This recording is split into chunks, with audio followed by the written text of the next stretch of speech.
இறைவார்த்தையில் இணைவோம். நம் ஆன்மீகத்தை பலப்படுத்துவோம். கிறிஸ்து இயேசுவில் பிரியமான அன்பு சகோதர சகோதரிகளே, ஆண்டவர் இயேசு கிறிஸ்துனுடைய பிறப்பு பெருவிழாவை மகிழ்ச்சியோடும் சந்தோஷத்தோடும் நல்ல ஆன்மீக பயத்தோடும் இயேசுவினுடைய பிறப்பு பெருவிழாவை கொண்டாடி மகிழ்ந்த நாம் இன்று டிசம்பர் மாதம் 26ஆம் தேதி அன்னையாம் திரு அவை இயேசுவுக்காக தன்னை முழுவதுமாக அர்ப்பணித்த கடவுளுடைய பார்வையில் தன்னை முழுவதுமாக அர்ப்பணித்து வாழ்ந்த புனிதராக்கிய ஸ்தேவானுடைய நினைவு நாளை கொண்டாடி மகிழ நமக்கு அழைப்பு கொடுக்கிறது. புனித ஸ்தேவான் அல்லது முடியப்பர் என்று சொல்லுவார்கள். இன்றைய நற்செய்தி வாசகம் ஏறக்குறைய இந்த ஸ்தேவானுடைய வாழ்க்கையில் அனுபவித்த சூழ்நிலைகளுக்கு ஏற்றாற்போல கொடுக்கப்பட்டிருக்கிறதை நம்மால் காண முடிகிறது.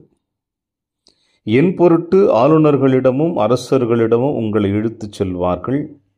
இவ்வாறு யூதர்கள் முன்னும் பிற இனத்தவர் முன்னும் சான்று பகர்வீர்கள் என்று இயேசு தன் சீடர்களுக்கு அறிவுரையாக சொல்லுகின்ற வாக்கியம்தான் இன்று நமக்கு கொடுக்கப்பட்டிருக்கின்றது. அந்த வரிசையில் பார்க்கின்ற பொழுது ஸ்தேவானுடைய வாழ்க்கை எப்படி அமைந்திருக்கிறது, அவர் கிறிஸ்துவுக்காக தன்னை அர்ப்பணித்த வாழ்க்கை எப்படிப்பட்டது என்பதை நாம் பார்க்கின்ற பொழுது, ஸ்தேவான் கடவுளுக்காக தன்னை முழுவதுமாக அர்ப்பணித்திருக்கிறார். அதன் அடிப்படை காரணம் என்னவென்றால், அவர் கடவுள் மீது கொண்ட அளவு கடந்த அன்பு ஒன்று மட்டும்தான். அன்பினால் அவர் தன்னுடைய உயிரையும் இழக்க துணிந்து விட்டார். நம்முடைய அன்றாட வாழ்வில் நாம் வைத்திருக்கின்ற அன்பிற்கும் ஸ்தேவான் அல்லது முடியப்பர் என்று சொல்லக்கூடிய இந்த புனிதர் இரவின் மீது வைத்திருக்கின்ற அன்பிற்கும் பல வித்தியாசங்களை நம்மால் காண முடிகிறது. அன்புதான் தூய ஸ்தேவானின் வாழ்க்கையை முழுமையாக ஆட்கொண்டது என்று சொன்னால் அதில் எந்த குறைகளையும் நம்மால் காண முடியாது.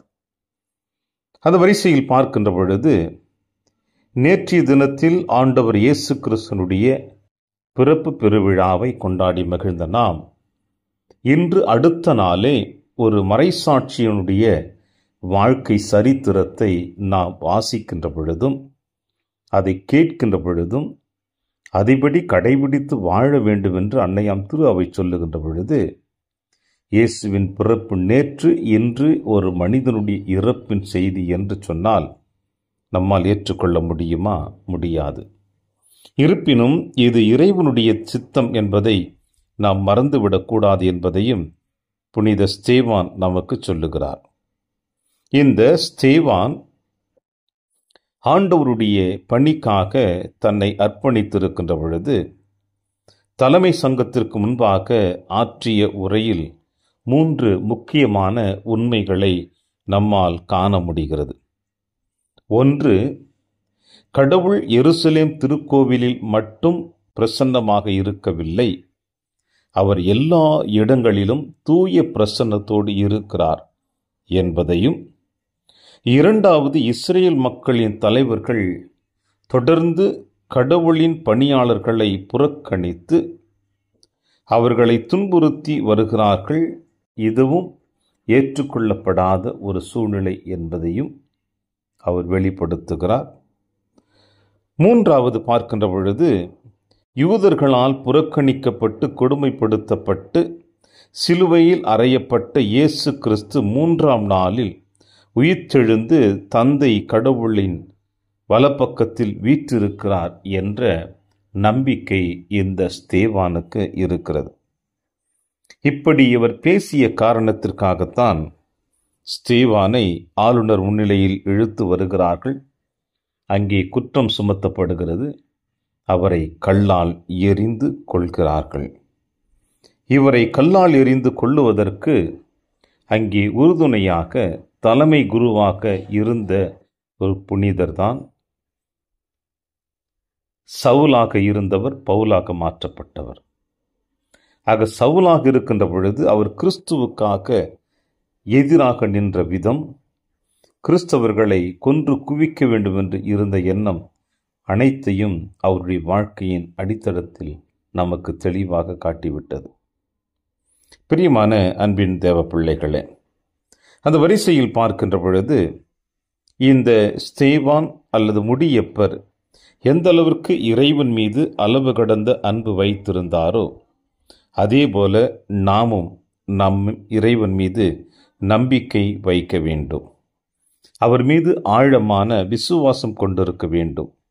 அது எப்படி என்றால், ஸ்தேவானிடமிருந்து கற்றுக்கொள்ள வேண்டிய பாடம் ஆண்டவருக்காக நம்மை முழுவதுமாக அர்ப்பணிப்பு, ஆண்டவருக்காக தன்னை முழுவதுமாக கொடுத்தது. அதாவது தன் உயிரையும் மிச்சமாக கருதாமல் அதை ஆண்டவருக்காக அவர் ஒப்பு கொடுத்த விதம்தான் அவரிடமிருந்து கற்றுக்கொள்ளக்கூடிய விஷயம். இரண்டாவது, பகைவருக்கு மன்னிப்பு இந்த ஸ்தேவான் வழியாக நாம் கற்றுக்கொள்ள வேண்டும் என்று அன்னையாம் திரு அவை நமக்கு சொல்லுகிறது. இவருடைய வாழ்க்கை சரித்திரத்தில் பகைவர்கள் மீது எந்த அளவிற்கு அன்பு செய்கிறார் என்பதையும் இன்றைய திருவிழா நமக்கு உரித்தாக்கி கொடுக்கிறது. எனவே பகைவர்கள் மீது அன்பு, ஆண்டவருக்காக தன் உயிரை தர வேண்டும் என்ற மனப்பக்குவம் எப்பொழுது நம் ஒவ்வொருடைய வாழ்விலும் நிறைவேறுகிறதோ அப்பொழுதுதான் இந்த ஸ்தேவானுடைய விழா நமக்கு தெளிவுள்ளதாக, ஒரு ஆசீர்வாதம் மிக்கதாக அமையும் என்பதில் எந்த விதமான ஐயப்பாடும் இல்லை. இந்த வரத்திற்காக ஜெபிப்போம். இறையாசீர் என்றும் உங்களோடு.